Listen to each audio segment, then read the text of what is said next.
Shalom saudara-saudari yang dikasihi oleh Tuhan Yesus. Saat ini kami sekeluarga bersama suami berserta anak-anak saya mau memberikan satu kesaksian dalam hidup kami, terutama untuk anak kami yang baru-baru ini mengalami satu cedera yang lumayan parah di kepala sebelah kirinya.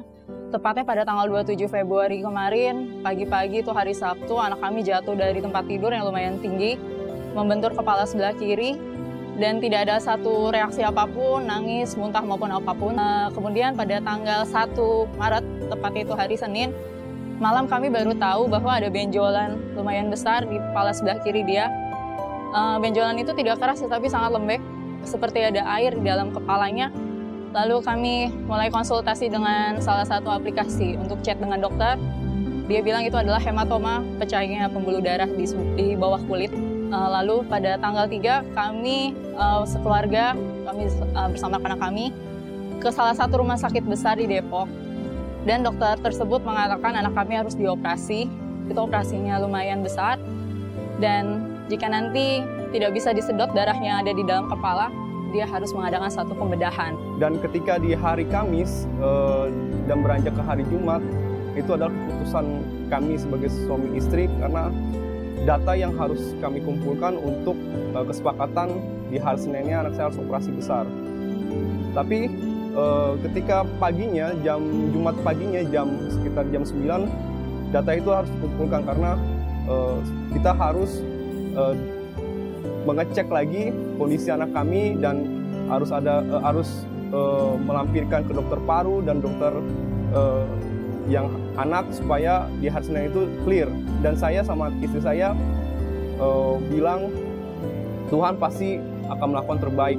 Dan ketika saya ngambil kesimpulan dan keputusan bahwasanya saya akan bilang ke susternya bahwasanya si Chloe sudah sembuh gitu kan. Jadi udah kempes kepalanya dan akhirnya saya ke rumah sakit dan bilang ke suster saya balikin data semuanya, data operasi, padahal saya tinggal tangan saja. Dan saya bilang ke susternya, Sus, anak saya sudah sembuh, sudah kempes, dan kalau mungkin tidak akan kembali lagi untuk diperiksa, gitu kan. Dan susternya kaget, gitu kan, kok tiba-tiba sudah kempes, gitu kan. Tapi saya beriman, ketika kita mengucapkan sesuatu itu adalah doa, dan saya yakin anak saya akan sembuh. Ketika saya pulang kembali lagi, secara manusia saya khawatir lagi, Tuhan, apa yang saya harus lakukan gitu kan. Dan akhirnya ketika sudah di hari Jumatnya malam gitu kan, Jumat malam, saya berdoa lagi sama Tuhan, apa yang saya harus lakukan untuk anak saya gitu kan. Di situ kami bergumul, kami bersama saya dan bersama suami, kami bergumul, kami meminta kepada Tuhan bahwa mujizat itu masih ada. Tepatnya semua persiapan untuk operasi sudah kami setujui, registrasi operasi sudah kami lakukan. Dan jika memang kami menyetujui operasi pada tanggal 8, tapi di situ setiap malam saya bersama suami bawa ke dalam doa kepada Tuhan Yesus bahwa mujizat itu masih ada dan nyata sampai saat ini. Dan ketika berdoa itu kami mendapat hikmat, terutama saya pribadi, saya ada kayak suara kecil di dalam hati saya itu, saya harus berpuasa selama 3 hari. Sedangkan saya belum pernah mencoba untuk puasa selama 3 hari. Karena bagi saya itu mustahil, karena puasa kita tuh tidak makan, tidak minum. Tapi karena suara itu semakin besar, akhirnya saya bilang sama istri saya, demi kebaikan anak dan keajaiban yang diberikan Tuhan kepada anak kami, akhirnya saya ikut dengar kata suara Tuhan. Akhirnya saya puasa selama 3 hari. Saya puasa dari tanggal 3, dan 3 itu cukup membuat hati saya cemas sebagai seorang bapak melihat anak saya sakit. Dan ketika dokter bilang anak saya harus operasi besar, cukup membuat hati saya lebih lagi bimbang, lebih khawatir, karena secara manusia saya khawatir apa yang saya harus lakukan untuk anak saya. Tapi ketika hari pertama puasa, saya dikuatkan lagi sama Tuhan, saya puji-pujian, dan saya dapat firman Tuhan yang luar biasa. Semua kekhawatiran itu kita harus berserah kepada Tuhan. Tiap malam kami memuji Tuhan, dan saat ada satu suara seperti dia berbicara, bisakah kamu masih memuji aku ketika dalam keadaan yang terberat sekalipun? Dan di situ tantangan buat saya. Saya terus memuji dia, saya terus percaya pada dia. Dan tiba-tiba saya WA, WhatsApp Om Yance, saya minta didoakan. Akhirnya Om Yance bilang mukjizat Tuhan itu masih ada sampai detik ini.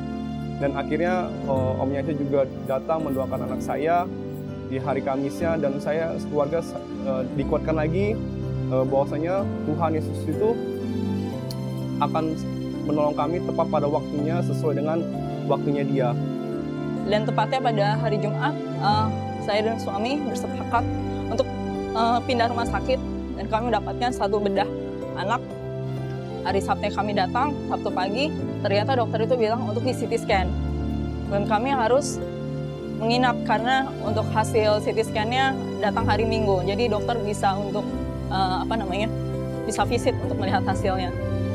Dan Sabtu malamnya kami CT scan, pendarahan itu ada di dalam otak, sudah sampai ke otak, tepatnya di bawah tengkorak, itu sudah sekitar 2 cc pendarahan.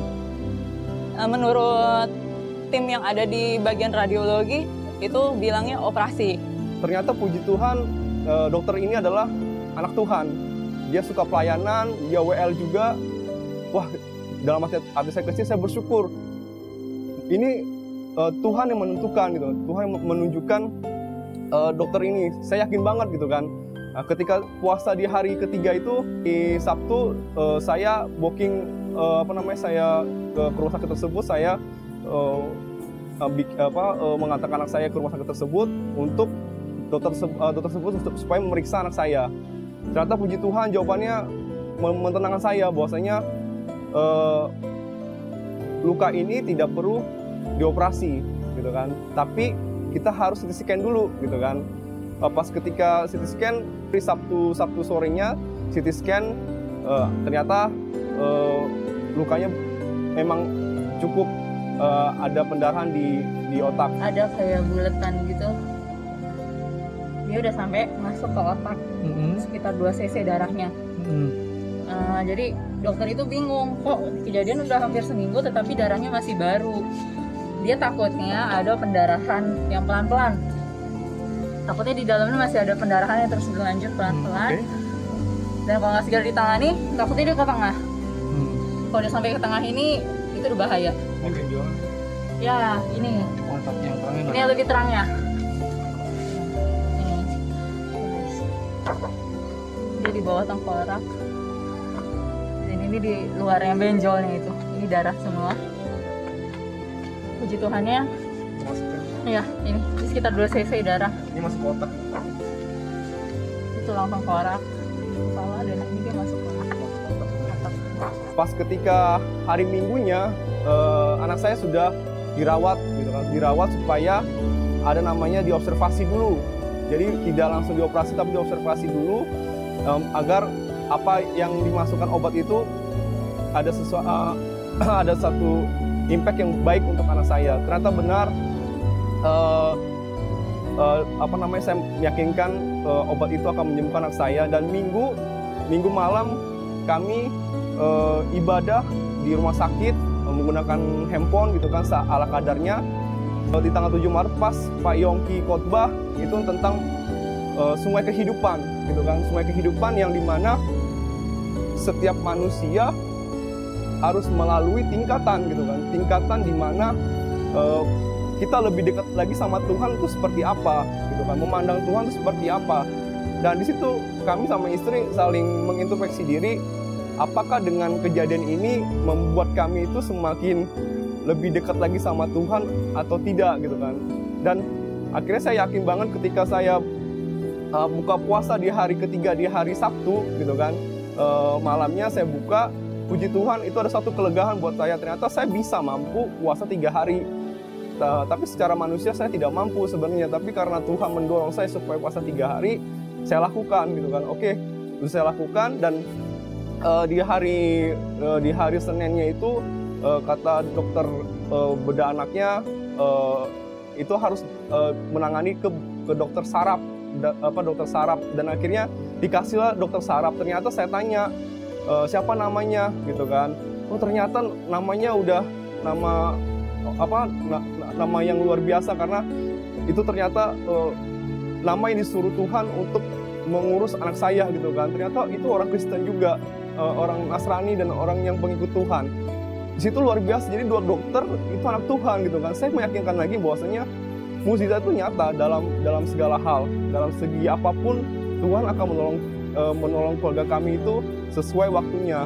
Dan akhirnya ketika dokter saraf itu visit di hari Seninnya, dia berkata ketika nanti hari Selasa CT scan dan tidak ada pendarahan lagi, anak kami boleh pulang gitu kan, boleh pulang dengan sukacita gitu kan. Akhirnya ketika sampai di hari Selasanya jam 9 pagi udah waktu CT scan, saya sama istri saya berdoa sama istri, Tuhan pasti akan menyembuhkan untuk anak saya. Tiba-tiba pas istri saya kamar mandi dan anak saya bilang, "Pak, kepala Dede gatel," gitu kan, sebelah kiri. "Kenapa, Dek?" gitu kan.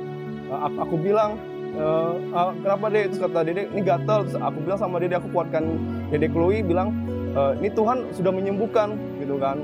Dede harus yakin kalau Tuhan akan menyembuhkan dan tidak akan dioperasi gitu kan.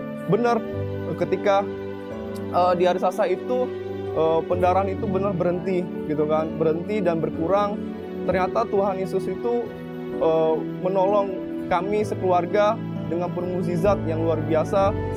Hari Sabtu malam itu kita terus bergumul terus dalam nama Tuhan.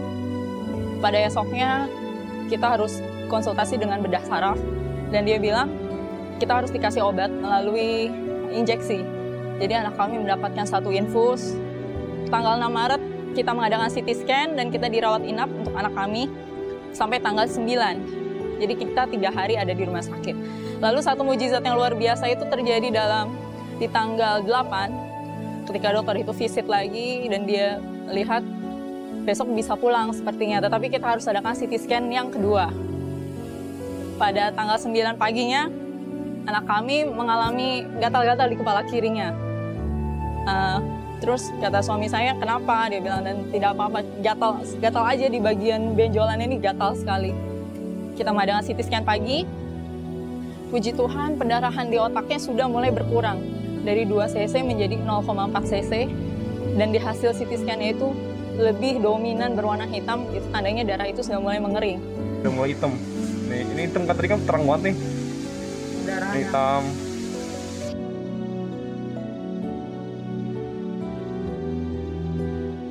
Dan kita pulang dalam keadaan kepala masih benjol besar.